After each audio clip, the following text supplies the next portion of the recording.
ದೇಶವನ್ನೇ ಬೆಚ್ಚಿ ಬೀಳಿಸಿದ ಭೀಕರ ನಿರ್ಭಯ ಸಾಮೂಹಿಕ ಅತ್ಯಾಚಾರ ಮತ್ತು ಹತ್ಯೆ ಪ್ರಕರಣ ನಡೆದು ನಿನ್ನೆ ಡಿಸೆಂಬರ್ 16 12 ವರ್ಷಗಳಾಗಿದೆ. ಈ ಪ್ರಕರಣವು ನಡೆದು 12 ವರ್ಷಗಳು ಕಳೆದರೂ ದೇಶದಲ್ಲಿ ಇಂದಿಗೂ ಹೆಣ್ಣುಮಕ್ಕಳನ್ನ ಸುರಕ್ಷಿತವಾಗಿಲ್ಲ ಎಂದು ಹೇಳಿದ್ದಾರೆ.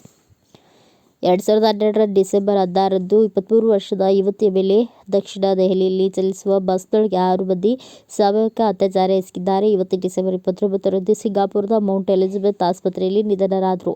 ನಿರ್ಭಯಾ ಮೇಲೆ ಸಾಮೂಹಿಕ ಅತ್ಯಾಚಾರ ಎಸಗಿ ಹತ್ಯೆಗೈದ ಅಪರಾಧಿಗಳಾದ ಮುಖೇಶ್ ಸಿಂಗ್, ಪವನ್ ಗುಪ್ತಾ, ವಿನಯ್ ಶರ್ಮಾ ಮತ್ತು ಅಕ್ಷಯ್ ಕುಮಾರ್ ಸಿಂಗ್ ಎಂಬ 4 ಆರೋಪಿಗಳನ್ನು ದೆಹಲಿ ತಿಹಾರ್ ಜೈಲಿನಲ್ಲಿ ಗಲ್ಲಿಗೇರಿಸಲಾಗಿತ್ತು. ಇನ್ನು ರಾಮ್ ಸಿಂಗ್ ಎಂಬ ಆರೋಪಿ ತಿಹಾರ್ ಜೈಲಿನಲ್ಲಿ ಆತ್ಮಹತ್ಯೆ ಮಾಡಿಕೊಂಡಿದ್ದಾರೆ. ಇನ್ನೋರ್ವ ಆರೋಪಿ ಬಾಲ ಅಪರಾಧಿಯಾಗಿದ್ದು 3 ವರ್ಷ ಜೈಲು ಶಿಕ್ಷೆ ಬಳಿಕ 2015ರಲ್ಲಿ ಬಿಡುಗಡೆಗೊಂಡಿದ್ದಾನೆ. ಘಟನೆ ನಡೆದು 12 ವರ್ಷಗಳ ನಂತರ ಸೋಮವಾರ ನಿರ್ಭಯಾ ತಾಯಿ ಆಶಾದೇವಿಯವರು ಮಹಿಳೆ ಮತ್ತು ಮಕ್ಕಳ ಮೇಲಿನ ದೌರ್ಜನ್ಯ ತಡೆ ರಾಷ್ಟ್ರೀಯ ಸಮಾವೇಶದಲ್ಲಿ ಭಾಗಿಯಾಗಿ ಭಾವನಾತ್ಮಕ ಭಾಷಣ ಮಾಡಿದರು.